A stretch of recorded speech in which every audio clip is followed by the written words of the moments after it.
आप लोग किस तरह से आए होंगे और हम लोग भी जान रहे हैं कि किस तरह से आए होंगे। कितना घर छोड़ के आए हैं और आने में कितना कष्ट हुआ। कुछ नहीं मिलेगा।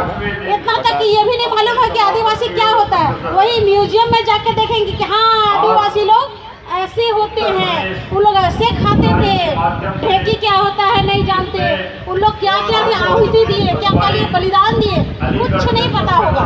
इसीलिए हम लोग को लड़ाई लड़ने की जरूरत है और हम लोग अच्छे से लड़ाई लड़ेंगे, एकजुटता होकर लड़ेंगे और बोलना सीखेंगे, अधिकार को छीनना सीखेंगे। कहीं कि हम लोग का अधिकार नहीं मिला, जिसके वजह से हम लोग आज यहाँ खड़े हैं। हमारे भाई बहनों को किस तरह से यहाँ कहाँ कहाँ लज्जित होना पड़ रहा है। कहीं मणिपुर में, हर क्षेत्र में जो जहाँ से भी आए हैं, अगर छत्तीसगढ़ में देखा जाए तो छत्तीसगढ़ में भी यही हाल है। हर जगह, हर स्टेट में आदिवासियों की क्या हालत है आप लोग को कहीं छुपा हुआ नहीं है। जितने भी अगर भाई बहन लोग पढ़ लिख रहे हैं सभी को पता होगा कि या सोशल मीडिया से भी पता चलता है कि आदिवासियों की हालत अभी क्या है।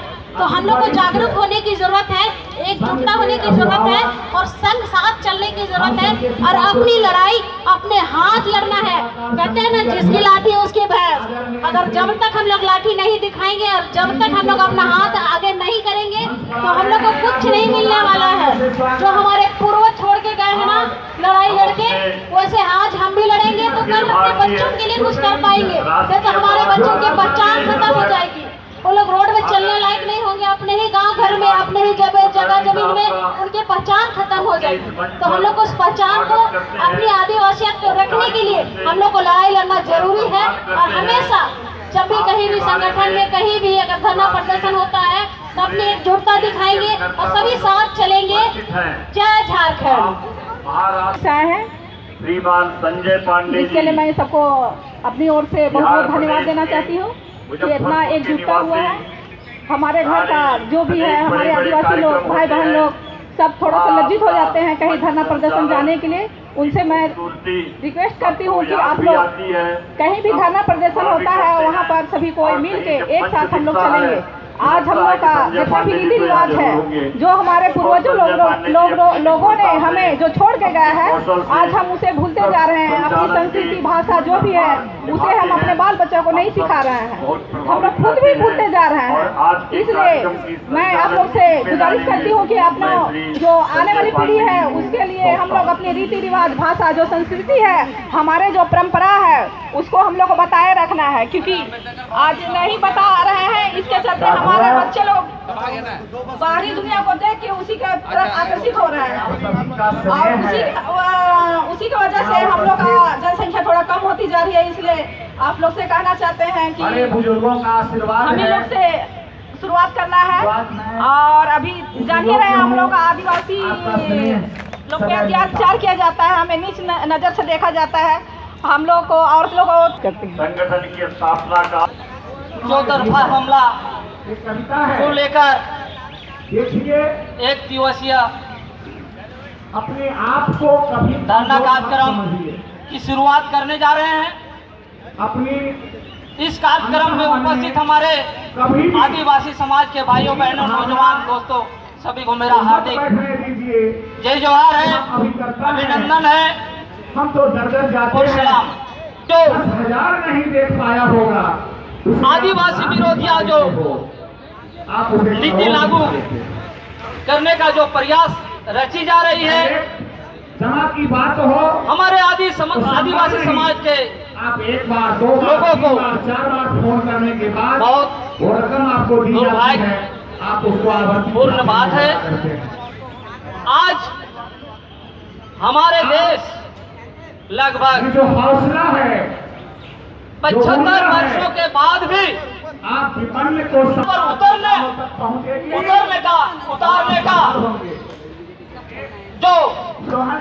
उतारने का जो 7.5 को आदिवासी समाज के लोग निवास करते हैं। देखा जाए तो चली भारत के बेकार नहीं होती।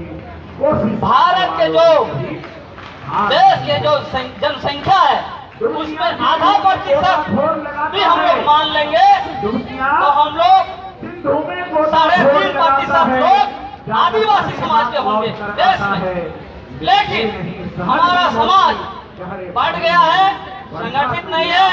इसका लाभ राज्य और देश की सरकार उठा रही है। सिर्फ और सिर्फ हम लोगों को मत का प्रयोग करते हैं और हमारा जो समस्याएं हैं, हमारा जो व्यवस्थाएं हैं, उसको इन लोगों ने बिगाड़ने का काम कर रही है। इसलिए हम लोग को समझना होगा, संगठित होना होगा और सड़क से लेके सदन तक हमारी जो आवाजें हैं, हमारे जो कानून हैं, उसको लागू करवाने के लिए आगे आने की जरूरत है। और हमारा जो देश की सरकार और राज्य की सरकार लोगों को पहचानने होगी जो हमारा कौन हितैषी है और हमारा कौन दुश्मन है। तो साथियों, क्या कमी रह गई देखो, हम लोग करो आज सफल हो केंद्र के सरकार को ये छोड़ मत भागो तुम, कहने के लिए आए हैं आखिर उसकी जो आपकी मेहनत, हमारी जो व्यवस्थाएं हैं, हमारी जो पूर्वजों के जो आंदोलन के रास्ते थे तो आइए और आंदोलन करके जो व्यवस्था बनाए हैं, हमारे आदरणीय उसमें छेड़छाड़ मत कीजिए, नहीं तो आदिवासी समाज के लोग अब जाग गई है, समझ रही है, अब चुप बैठने वाले नहीं हैं। चाहे जो भी हो जाए, अब हम लोग जल जंगल जमीन हो, हमारे जो कानून व्यवस्थाएं हैं, उसको लागू करवाने के लिए सड़क से लेकर सदन तक हम लोग आवाज उठाएंगे। और जब तक हम लोग को कानून लागू नहीं होती है, तब तक हम लोग आंदोलन करते रहेंगे, संघर्ष करते रहेंगे। यही चंद शब्दों के साथ मैं अपनी वाणी को विराम देता हूँ। पुनः सभी को मैं एक बार फिर जय जोहार, जय। दुनिया के आदिवासी एक हो,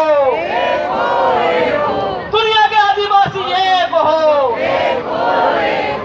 एक होकर हमला बोल, दुनिया के आदिवासी एक हो, एक होकर हमला बोल। आदिवासियों के हक अधिकार देना होगा, आदिवासियों के हक अधिकार देना होगा। यूसीसी कानून वापस लेना होगा, यूसीसी कानून वापस लेना होगा। यूसीसी कानून हमें मंजूर नहीं, यूसीसी कानून हमें मंजूर नहीं।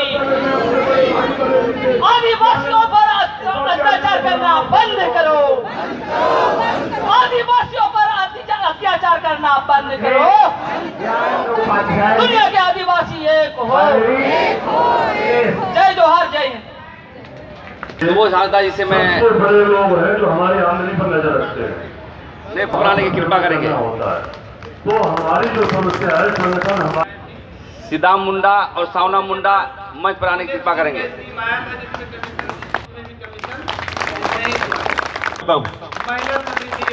आदिवासी एकता जिंदाबाद, आदिवासियों पर हमला करना बंद करो, आदिवासियों पर हमला करना बंद करो, यूसीसी के नाम पर कानून थोपना बंद करो, कोवन सिविल कोड रद्द करो, मणिपुर में शांति बहाल करो। देश के आदिवासी एक हो, देश के आदिवासी एक हो, आदिवासी एकता जिंदाबाद, आदिवासी एकता जिंदाबाद। साथियों, खोलने का तो प्रेशर हम लोग पर खूब बनाया जाता है कि भाई इससे उत्साह उनके विरोध में हम लोग पूरे देश का अन्य प्रदेशों का दौरा हम लोग ये मत सोचे कि हमको जंतर मंतर करेंगे और आदिवासियों को जागरूकता करेंगे। दूर है, और रांची में ही ये हुई थी कि हम लोग 6 तारीख को या तंत्र लगे हैं, जंतर मंतर नई दिल्ली में आकर के अपनी बातों को रखेंगे। आवाज पहुंचती है, इसलिए पूर्ण उत्साह और साथियों, मैं कहना चाहता हूं, अब नारा लगाएं। इस देश में हम लोग 781 जनजाति हैं और 15 करोड़ से हम लोग ऊपर हैं और हमारे 50 से ऊपर एमएलए एमपी होने के बावजूद भी ये 5 सालों में हम देख रहे हैं कि आदिवासियों पर बहुत हमला हो रहा है और हमले का बहुत तरीका अलग है।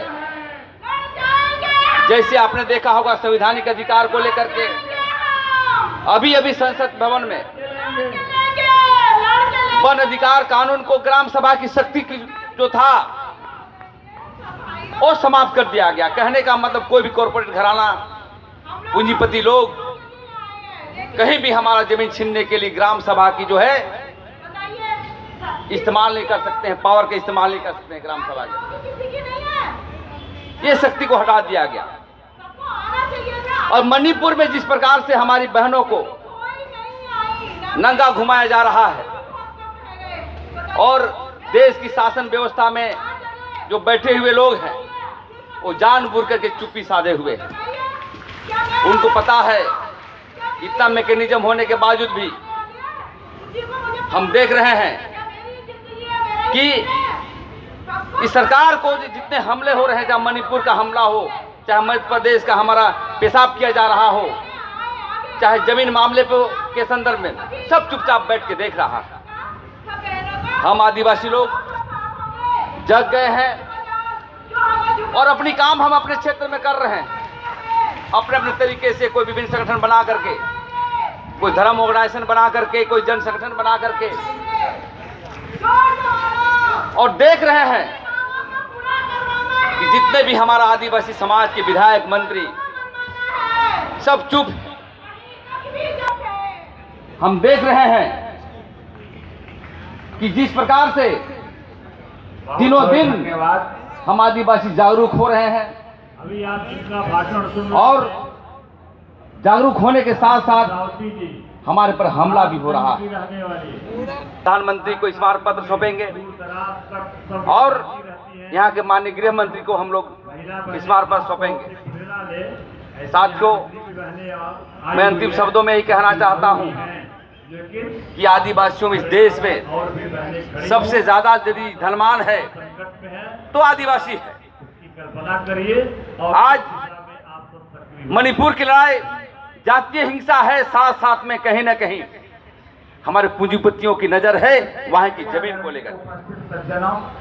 आज झारखंड में देखेंगे कि 40% वहां की खनिज संपदा पूरे देश को देता है, रेवेन्यू देता है, लेकिन वहां के आदिवासी गरीब हैं।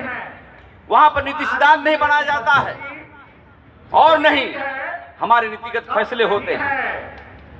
वैसे ही हालात मध्य प्रदेश में है, वैसे ही हालात छत्तीसगढ़ में है, महाराष्ट्र में है। हमको जागना होगा साथियों। हमको एक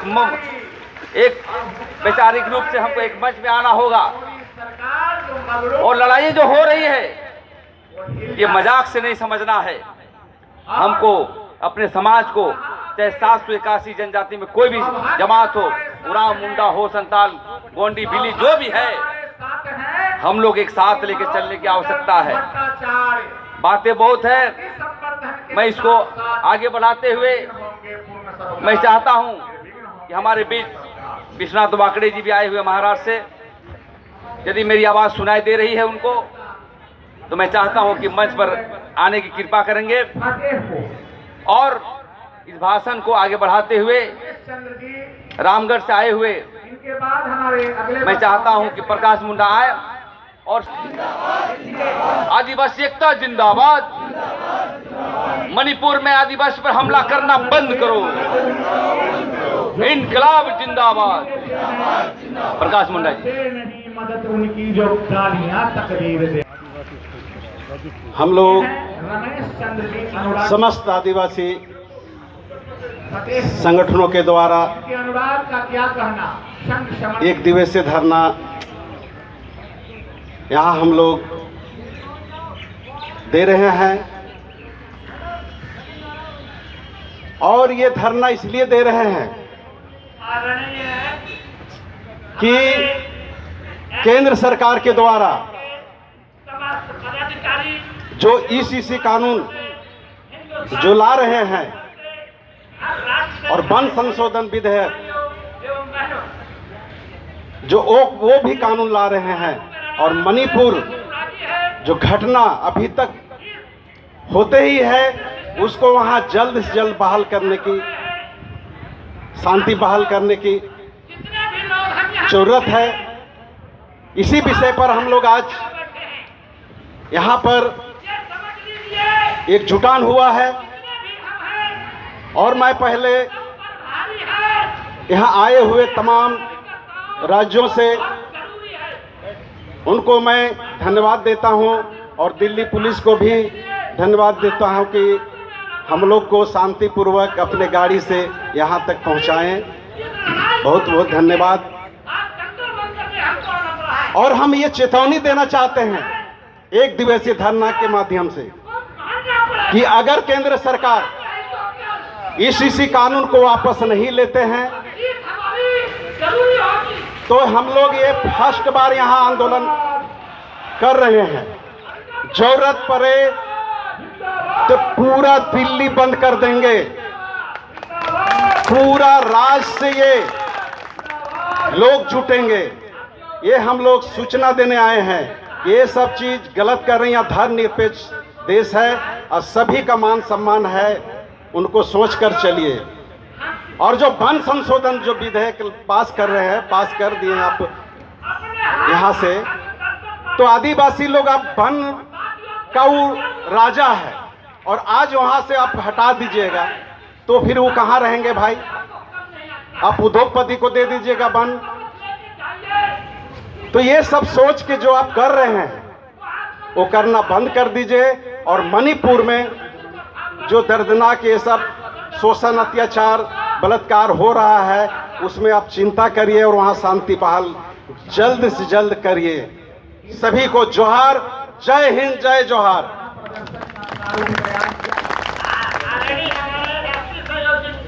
समाज, सर्ववादी समाज, सर्ववादी समाज आज हमारे भारत देश के राजधानी दिल्ली में तमाम प्रकार के तमाम राज्यों से हमारे आदिवासी भाई आए हैं। उन सभी आदिवासी भाई बहनों को एक छत्तीसगढ़ के एक सेवक के रूप में पदस्थ सुखदेव ठाकुर की तरफ से आप मल्ला जय जोहार, जय सेवा, जय बुढ़ानी। साथ ही साथ इस संदेश को गांव-गांव तक के, कोने-कोने तक के पहुंचाने वाले हमारे सहयोगी भाई, मीडिया प्रभारी, पत्रकार, पेपर वाले सभी भाइयों को मेरे तरफ से सेवा जोहार।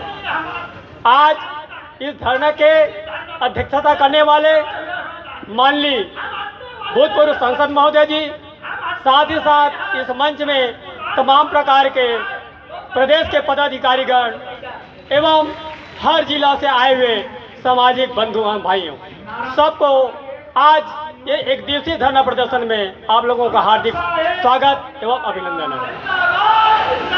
आज यह धार तक के पहुंचाने के लिए कार्यक्रम रखा गया है, जिसमें आप लोग अपनी दूर दराज से सभी राज्यों से अपना कीमती सामान निकाल कर आए हैं। तो निश्चित है, मुझे पूर्ण विश्वास है कि हम शासन को, अपना केंद्र गवर्नमेंट को, चाहे वो कांग्रेस का हो चाहे भाजपा हो, उसको हम चेतावनी देने के लिए आए हैं। वो सचेत हो जाए, और सचेत यदि नहीं होते हैं तो आने वाली 2024 की जनगणना में हम उस कुर्सी से उखाड़ के फेंकने के लिए हम लोग आए हैं। आज हम तमाम प्रकार के हमारी आदिवासियों के साथ अन्याय अत्याचार हो रहा है। आज मणिपुर की घटना, मध्य प्रदेश की घटना, मध्य प्रदेश में भी सीधी जिला में हमारे आदिवासियों के भाई के सामने गैर आदमी जो है एक खड़े होकर के साथ किए, ये दर्दनाक की घटना है। इनकी लड़ाई हम लोग नहीं लड़ेंगे। हम तो आज खुशी है कि हमारे साथ युवा साथी हैं। साथ ही साथ मणिपुर में जो घटना घट रहा है तुतई और कुकई समाज के बीच, हमारी महिलाओं को जो बिना वस्त्र के इस स्थिति में घुमाया गया है, इसके बारे में हम चिंतन मनन करने के लिए, अपनी ताकत को दिखाने के लिए धरना प्रदर्शन में आए हैं दिल्ली में। साथ ही साथ हमारे छत्तीसगढ़ में भी कोने कोने में बस्तर, कांकेर, जगदलपुर, दंतेवाड़ा सभी जगह देखते हैं कि आज हमारे आदिवासियों के साथ तमाम प्रकार के अन्याय अत्याचार हो रहा है। कभी जो है धरना प्रदर्शन में देखते हैं तो एक नक्सलाइट के रूप में, कभी वर्तमान में कोई सामान खरीदने के लिए आते हैं, नक्सलाइट के मुखबिर के नाम से हम लोगों को मारा जाता है। इस स्थिति में भी हम सचेत करने के लिए आए हैं कि हमें सचेत कर रहे हैं कि हमारे समाज के प्रति अन्याय अत्याचार हो रहा है, उसको तुरंत रोकिए, और यदि नहीं रोकते हो तो उस कुर्सी को छोड़ने का अधिकार, उस कुर्सी को तोड़ने का अधिकार, उस कुर्सी को हटाने का कर्तव्य जो है हमारे आदिवासी समाज में, वो ताकत है, वो दम है, वो एकता है, यही हम आपको दिखाने के लिए आए हैं। आज हमारी जो 4 प्रकार की बिंदु है, उस 4 प्रकार के बिंदु में तमाम प्रकार के हमारे प्रबुद्धजन बातचीत रखे हैं। हमें आज वर्तमान में लड़ाई जो है, वास्तविक में लड़ाई जो है संवैधानिक लड़ाई है, और संविधान के तहत हम आदिवासी जो है आज पूरा भारत में 781 प्रकार के हम लोग जनजाति जो है आदिवासी के अंतर्गत आते हैं। आज हमारी पहचान जो एक प्राकृतिक शक्ति को मानने वाले हैं। हम लोग मूर्ति के पूजा नहीं करते, हम लोग प्रकृति के पूजा करते हैं। और उस प्रकृति में चाहे आंध्र प्रदेश हो, पश्चिम बंगाल हो, चाहे मिजोरम हो, चाहे छत्तीसगढ़ हो, चाहे मध्य प्रदेश, उड़ीसा हो, सभी जो है एक सांकेतिक शब्द है कि प्रकृति को मानने वाले हमारी भाई हैं। ये हमारा संदेश है। अब पूजा पाठ की पद्धति जो है हम लोग पंडा पुजारी के माध्यम से करते हैं। तो हम केंद्र गवर्नमेंट से यही मांग करते हैं, राष्ट्रपति से यही मांग करते हैं, प्रधानमंत्री से यही मांग करते हैं, हमारी पहचान जो है एक धर्म कोड के माध्यम से हो। आज धर्म कोड की स्थिति में हमारी 1951 में जो ट्राइबल अनुसूचित जनजाति के अंतर्गत दर्जा दिया गया है, उसी अधिकार को हमको लेना है, वही हमको अधिकार दें, और वही हमारा धर्म कोड आज वर्तमान में हमारा अनुसूचित जनजाति के अंतर्गत गिनता, तो निश्चित ही हम लोग अपने धर्म को हिंदू के कैटेगरी में नहीं रखते, क्योंकि ऑलरेडी संविधान में जो पास हो चुका है, संविधान जो फैसला कर चुका है, हाई कोर्ट, सुप्रीम कोर्ट फैसला दे चुका है कि आदिवासी जो हिंदू नहीं है, तो आज हम हिंदू नहीं है तो हिंदू के कैटेगरी में हमको क्यों रखा गया है? हमारा जो धर्म जो है एक आदिवासी है, हम प्रकृति के मानने वाले हैं, हमारी पंडा पुजारी के माध्यम से हमारा नेम दस्तूर होता है। इस स्थिति में हमको पहचान है। इस पहचान को रखने के लिए हमारी जाति जनगणना के आधार पर जनगणना हो, और हमारी धर्म कोड जो है एक ट्राइबल हो। ये हमारे 7वां कॉलम में जो आदिवासी ट्राइबल जो 1951 में जो दिया गया उसी को दिया जाए। यही मांग, यही संदेश जो है केंद्र सरकार को, और साथ ही साथ जितने भी राज्य में आए मुख्यमंत्री सभी को संदेश देना चाहते हैं। मीडिया के माध्यम से संदेश गांव-गांव तक के, समाज तक के संदेश सचेत पहुंचाना चाहते हैं कि हमारी 2024 के जनगणना में हम लोग 1951 में जो ट्राइबल जो दिया गया है उसी जनगणना को हम लिखें, और लिखकर अपनी एकता का परिचय देते हुए अपने अधिकार हक की लड़ाई में भागीदारी दें। यही कहते हुए अपनी वाणी को यही विराम देता हूँ। सबको जय जोहार, जय सेवा, जय बुरादेव। धन्यवाद। आदिवासी धर्म परिषद के अध्यक्ष भुवन कुराम जी से आमित करता हूं कि आकर के सभा को संबोधित करें।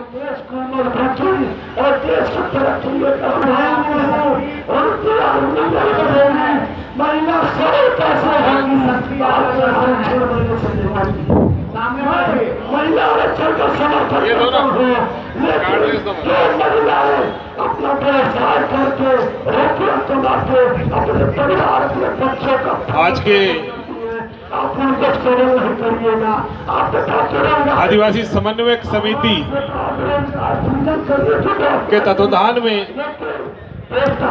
आज जो जंतर मंतर दिल्ली में जो विशाल धरना प्रदर्शन रखा गया है, इस कार्यक्रम में मंच पर बैठे सभी सम्माननीय बुद्धिजीवी वर्ग को मैं सेवा जोहार करता हूं, और तमाम दर्शक दीर्घा में बैठे मातृशक्ति, पितृशक्ति और मेरे साथी सभी को मैं सेवा जोहार करता हूं। आज साथियों, देश की मौजूदा स्थिति को देखते हुए जिस प्रकार से आज़ादी के 75 सालों से हम आदिवासियों के ऊपर जिस प्रकार से हमारे संवैधानिक अधिकारों को और इसके साथ साथ इतना अत्याचार, शोषण और तमाम प्रकार के जो हमारे साथ जो होना चाहिए था वो होते आ रहा है। साथियों, आज हम लोग 75 साल होने के बाद भी नहीं जाग पाए। इस बारे में हमको बहुत सोचना है। आज यूनिफॉर्म सिविल कोड की बात करते हैं। यहाँ प्रधानमंत्री, इस देश के प्रधानमंत्री ने यूनिफॉर्म सिविल कोड लागू करने की बात करी है। क्या ऐसा हो सकता है संविधान को देखते हुए? आज हम भारत के संविधान की बात करते हैं तो भारत के संविधान में उन तमाम संस्कृतियों को भारी विविधता के साथ में इस देश में लोग बसते हैं। कई प्रकार की जातियां हैं, कई प्रकार के धर्म हैं, कई प्रकार के रीति रिवाज हैं। सब अपने अपने पुरखों के दिए कानूनों से चलते हैं, रीति रिवाजों से चलते हैं, परंपराओं से चलते हैं। क्या ये परंपराएं टूट जानी चाहिए? ये हम सबको सोचना है। और जिस आइडेंटिटी के साथ इस कॉन्स्टिट्यूशन में हमको राइट्स मिले हैं, उसका क्या होगा? ये सरकार क्या गूंगी बहरी है? क्या इनके अंदर मस्तिष्क नहीं है? सोचने समझने की समझता नहीं है कि जिस आइडेंटिटी के साथ में हमें राइट्स मिले हैं, उन राइट्सों का क्या होगा? आज हम जानते हैं कि हम इस देश में हर प्रकार के जो परंपराएं हैं, उसमें आदिवासियों की जो परंपरा है, रीति रिवाज है, रूढ़ी एवं प्रथा है, एक अलग पहचान है। और वही पहचान हमारी संविधान में दर्ज है। और उसी पहचान के साथ साथ हमें एक अलग दर्जा दिया गया है अनुसूचित जनजाति का। और उसमें जितने भी हमारे संवर्धन और संरक्षण के लिए जो कानून बने हैं, अगर ये समान आचार संहिता लग जाती है, यूनिफॉर्म सिविल कोड अगर आ जाता है, तो इस देश का हर नागरिक एक समान हो जाएगा। तब हमारी आइडेंटिटी का क्या होगा, ये हमको समझना है। और इस पहचान को बचाने के लिए हमें लड़ाई लड़ना है। और आज हम यूसीसी का विरोध इसीलिए कर रहे हैं कि कहीं ना कहीं हमारी जो पहचान है, हमारे जो संविधान के अधिकार हैं, वो सरकारों के बहुत आड़े आ रहे हैं। क्योंकि जिस कारण से 5वीं अनुसूची देश में लागू है, 6वीं अनुसूची लागू है, और आदिवासी ऐसे खजानों के ऊपर बैठे हुए हैं जिसमें तमाम प्रकार के खनिज हैं। वन संपदा है जो राजस्व के लिए बहुत बड़े इस देश के लिए खजाना है। और इस खजाना पे कारपोरेटों की जो नजर है गड़ी हुई है। इसीलिए तमाम प्रदेशों में जहां आदिवासी बसते हैं, वहां नक्सलवाद है, वहीं पे हिंसाएं हो रही है।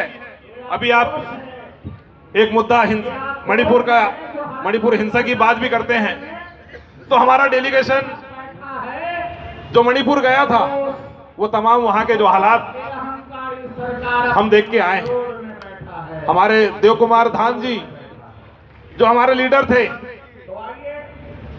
उन्हीं के नेतृत्व में हमारा डेलीगेशन मणिपुर गया था। और हमने मणिपुर में देखा वहां पे कि कैसा वायलेंस हुआ है। ये वायलेंस देखकर ऐसे लगता है कि इस देश की सरकार ही वो वायलेंस करवा रही है।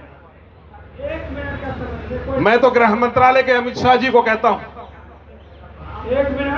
कि आपके संरक्षण में ये हिंसाएं हो रही है, क्योंकि इस देश में इतनी सारी सिक्योरिटी फोर्सेस हैं, इतना बड़ा गुप्तचर विभाग का एक नेटवर्क है, इसके बाद भी 4-4, 5-5 महीने से हिंसा मणिपुर में हो रही है। यह सोचने समझने की बात है। साथियों, ये जो आदिवासी क्षेत्रों में जो संपदा है, जो जमीनें हैं, जो कारपोरेटों को चाहिए, और इस देश की सरकार जिस प्रकार से कारपोरेटों के साथ में भाईबंदी कर रही है, अपने आप को उनको फाइनेंसर बना रही है, यही सबसे बड़ा लॉजिक है। और जो ये मणिपुर का है, चाहे वो झारखंड का हो, चाहे छत्तीसगढ़ का हो, चाहे मध्य प्रदेश का हो, चाहे उड़ीसा का हो, जहां भी खनिज है, जहां भी वन संपदा है, वहां पर इस प्रकार की हिंसाएं हो रही है। साथियों, हम देख रहे हैं कि इस देश में इस देश का संविधान हमें अनुच्छेद 19 में अभिव्यक्ति की आजादी देता है, बोलने की आजादी देता है, लेकिन एक ऐसी सरकार बैठी है कि जो भी उनके विरोध में बोल रहा है उसे या तो नक्सलवाद कह रहा है, या तो आतंकवाद बना दिया जा रहा है, या तो उसे देशद्रोही का दर्जा दिया जा रहा है। तो ये सारी चीजें हो रही है। तो ये सारी चीजों को हमको समझना है। जो भी हमारे साथ में हो रहा है उसे बहुत अच्छे तरीके से उसका विरोध करना है। साथियों, हम देख रहे हैं कि हमारे साथ में जिस प्रकार से हमारे संवैधानिक अधिकारों को धीरे धीरे संशोधित किया जा रहा है। वन अधिकार अधिनियम 2012 लागू किया गया, क्या हुआ उसका? आज तक इंप्लीमेंट नहीं हो पाया। और अभी वन संरक्षण संशोधन अधिनियम बिल पास हो गया बिना चर्चा के। क्या हमारे इस देश के संसद में हमारे लोग सांसद में नहीं बैठे हैं? 47 सांसद हैं। क्या हो रहा है? कैसे लोगों को भेज रहे हैं हम लोग? ये सबसे बड़ी बात है। 47 सांसद है, एक का भी मुंह नहीं खुल रहा है। संगठन से जोड़ने के क्या फायदे हैं, इससे क्या उत्साहवर्धन होगा? इस देश की राष्ट्रपति ब्रांडिंग करके बनाई गई है। सरकार बोलती है कि देखिए आदिवासियों को राष्ट्रपति का दर्जा दे दिया, राष्ट्रपति के लिए बैठा दिया गया। संगठन जो है राज्यपाल बनाए गए हैं। मध्य प्रदेश के राज्यपाल भी हैं, आदिवासी हैं, गुजरात से हैं। मणिपुर जहां पे घटना हो रही है हमारी मध्य प्रदेश की है, वो भी आदिवासी महिला है जो वहां की राज्यपाल है। और वहां की राज्यपाल और देश के राष्ट्रपति दोनों के होते हुए मणिपुर में आदिवासियों पे हिंसा हो रही है। इतनी शर्मसार करने वाली घटनाएं आदिवासियों पे हो रही है। भाई कहां गए इनके दायित्व? गौरव से कहता हूं कि चलो इस देश की आदिवासी जो राष्ट्रपति है, किसी राज्यपाल को कहा जाता है कि इस देश का गौरव है जो आदिवासी राज्यपाल बना है, लेकिन जब उसी समाज के ऊपर इतना बड़ा अत्याचार अनाचार होता है उनके सामने, तब वो कहां हो जाते हैं? जबकि मणिपुर में इतनी बड़ी घटनाएं हुई, पूरे संसार में उसको शर्मसार किया गया, पूरा भारत देश का नाम एक नीचा हुआ। आज आदिवासी समाज की राज्यपाल राष्ट्रपति होने के बाद भी ऐसी घटनाएं लगातार हो रही है। मध्य प्रदेश में देख लीजिए, पेशाब कांड, नेमावर की हत्या देख लीजिए, बहुत सारी घटनाएं लगातार होते आ रही है। तो मैं तो ये कहना चाह रहा था कि इतनी बड़ी जो घटनाएं देश में हुई है, ये जितने राज्यपाल बने हैं आदिवासी, अगर इनके प्रदेशों में होती है, अगर सरकार नहीं समझती है तो उन्हें इस्तीफा अपने जेब में रखना चाहिए। आज इस देश की अगर राष्ट्रपति इस्तीफा दे देती मणिपुर कांड में, तो देश के आदिवासियों का नाम मान सम्मान के साथ ऊंचा होता। लेकिन हमारे लोग भी